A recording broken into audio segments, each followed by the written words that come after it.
Haleluya. Shalom Bapak Ibu Saudaraku semuanya.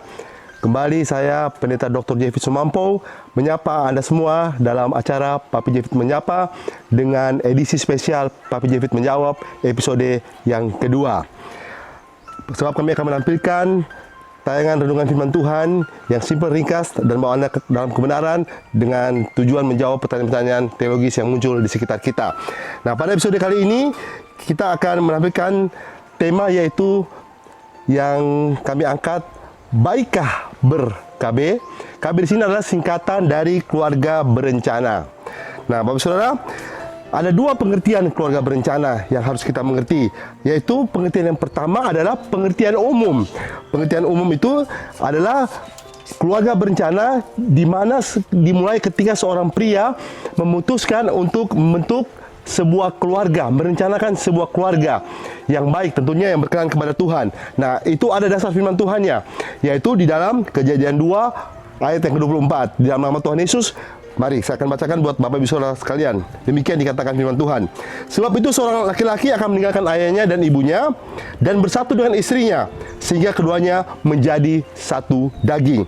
Ini adalah prinsip perkawinan yang pertama dari membentuk keluarga berencana secara umum, yaitu prinsip sepasang, di mana seorang pria memilih untuk menjadi istrinya, pendamping hidupnya, yaitu seorang wanita, dan bersama-sama mereka sudah dewasa. Nah, itulah prinsip yang pertama dari perkawinan Kristen, yaitu prinsip sepasang, seorang pria mengawini seorang wanita. Kemudian setelah itu ada prinsip yang kedua dasar perkawinan Kristen, yaitu di dalam 2 Korintus pasal 6 ayat yang ke-14. Dikatakan di sana dalam firman Tuhan, janganlah kamu merupakan pasangan yang tidak seimbang dengan orang-orang yang tak percaya. Sebab persamaan apakah terdapat antara kebenaran dan kedurhakaan? Atau bagaimanakah terang dapat bersatu dengan gelap? Nah, jadi Bapak Saudara, prinsip yang kedua yaitu prinsip seimbang, ya. Artinya seorang pria ketika mengawini seorang wanita harus memegang prinsip seimbang. Seimbang dalam hal apa? Seimbang artinya sama-sama mereka adalah orang percaya. Seperti yang firman Tuhan tadi katakan, sama-sama orang yang beriman kepada Tuhan Yesus. Nah, itu prinsip yang kedua. Ini keseimbangan rohani. Kemudian jadi ada prinsip yang pertama yaitu prinsip sepasang, kemudian yang kedua prinsip seimbang, yang ketiga ya dasar perkawinan Kristen di dalam Kejadian 2 ayat yang ke-18 dikatakan oleh firman Tuhan di sana, Tuhan Allah berfirman, tidak baik kalau manusia itu seorang diri saja. Aku akan menjadikan penolong baginya yang sepadan dengan dia. Nah, itu prinsip yang ketiga, yaitu prinsip sepadan. Di mana prinsip sepadan di sini artinya yang selaras, yang seharmonis, ya, yang sama. Sepadan di sini dalam arti pengertian tiga aspek, yaitu seiman, sevisi, dan serestu. Seiman pengertiannya harus sama-sama iman yang sama, ya kan? Karena itu nanti akan membuat rumah tangga mereka berjalan dengan begitu indah di hadapan Tuhan. Kemudian yang kedua harus sevisi, sama-sama memiliki visi tentang masa depan kehidupan rumah tangganya. Mereka akan bawa kemana rumah tangga mereka, ya? Di dalam pergumulan dengan Tuhan, dalam doa dengan Tuhan, mereka akan bawa kemana rumah tangga mereka. Sevisi. Dan yang ketiga adalah serestu, mendapatkan restu dari kedua belah pihak orang tua. Nah, itulah tiga prinsip dasar dari perkawinan Kristen dalam membentuk sebuah keluarga yang direncanakan dengan baik di hadapan Tuhan. Yaitu yang pertama adalah sepasang, seorang pria dewasa mengawini seorang wanita dewasa. Kemudian prinsip yang kedua adalah seimbang, ya, keseimbangan rohani, sama-sama orang percaya. Dan kemudian yang ketiga adalah sepadan. Sepadan ini meliputi tiga aspek, yaitu seiman, sevisi, dan serestu. Nah, kemudian sekarang kita lihat pengertian keluarga berencana secara khusus. Tadi itu pengertian keluarga berencana secara umum, yaitu bagaimana kita membentuk keluarga yang direncanakan atas kehendak Tuhan. Ya, kemudian pengertian yang kedua adalah keluarga berencana secara khusus. Nah, di sini ada dua aspek yang akan kita lihat, yaitu yang pertama mengatur jumlah kelahiran dan yang kedua mengatur jarak kelahiran. Nah, mari kita lihat satu persatu. Yang pertama mengatur jumlah kelahiran. Ada dua pandangan mengenai hal tersebut, yaitu yang pandangan pertama berdasarkan firman Tuhan. Di dalam Kejadian 1 ayat 28 dikatakan di sana bahwa Allah memberkati mereka, lalu Allah berfirman kepada mereka, beranak cuculah dan bertambah banyak, penuhilah bumi dan taklukkanlah itu, berkuasalah atas ikan-ikan di laut, burung-burung di udara, dan atas segala binatang yang merayap di bumi. Puji Tuhan. Pada saat ini Bapak Saudara bisa melihat kami berada di lokasi sebuah pantai yang sangat indah, ya, yaitu di pantai pusat laut di Desa Towale, Kecamatan Banawa Tengah, di Kabupaten Donggala. Anda bisa lihat betapa indah pantai ini, ciptaan Tuhan. Nah, demikianlah manusia Tuhan berikan untuk berkuasa dan mengelola alam semesta ini.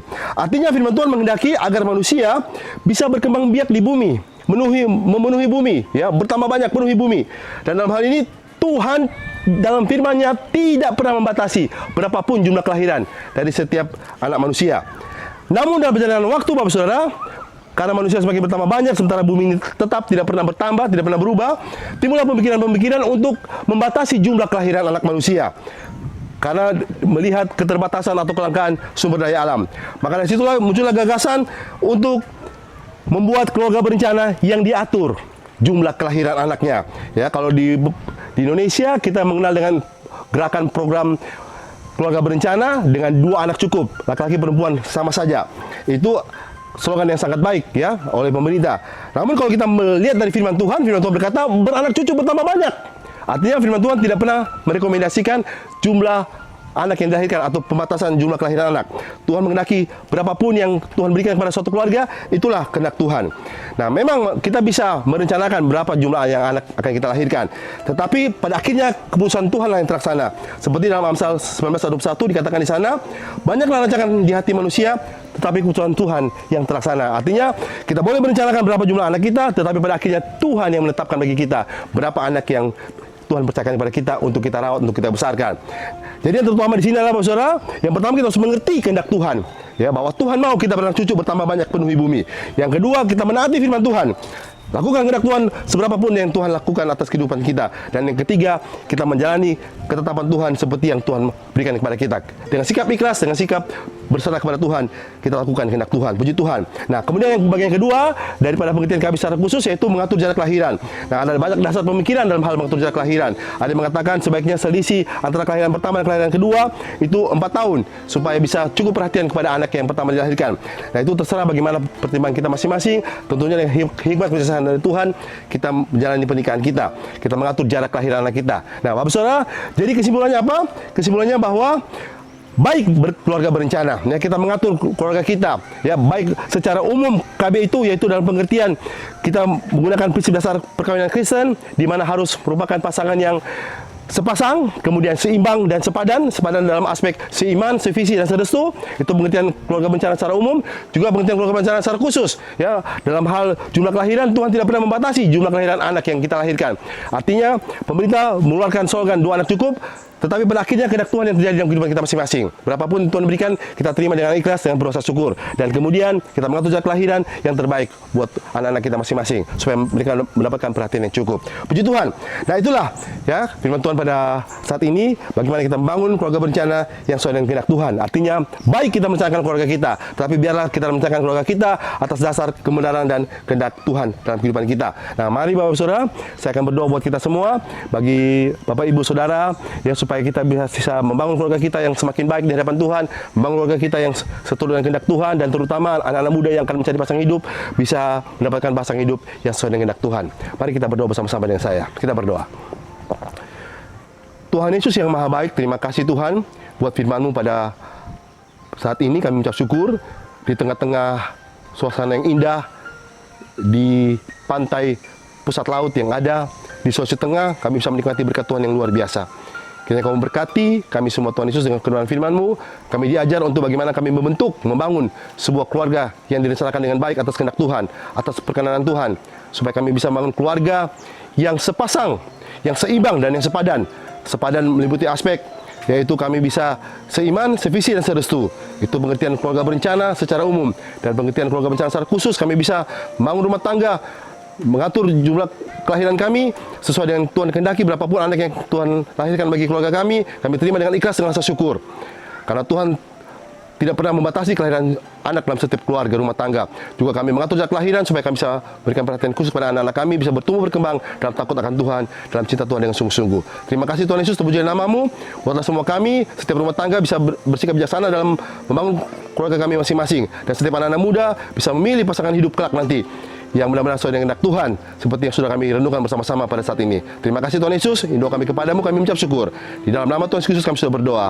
Haleluya. Amin. Nah, Bapak Saudara, demikianlah renungan firman Tuhan kita pada episode kali ini. yaitu kita belajar dari firman Tuhan, bagaimana kita bisa membangun keluarga berencana yang seturut dengan kehendak Tuhan. Puji Tuhan. Dan demikian bisa kami sampaikan. Sampai jumpa lagi dalam tayangan Papi Jefit Menyapa dalam episode atau edisi spesial Papi Jefit Menjawab untuk episode yang berikutnya. Bersama kami, Pendeta Dr. Jefit Sumampo dan tim multimedia yang telah mendukung acara ini. Tuhan memberkati kita semua. Haleluya. Shalom.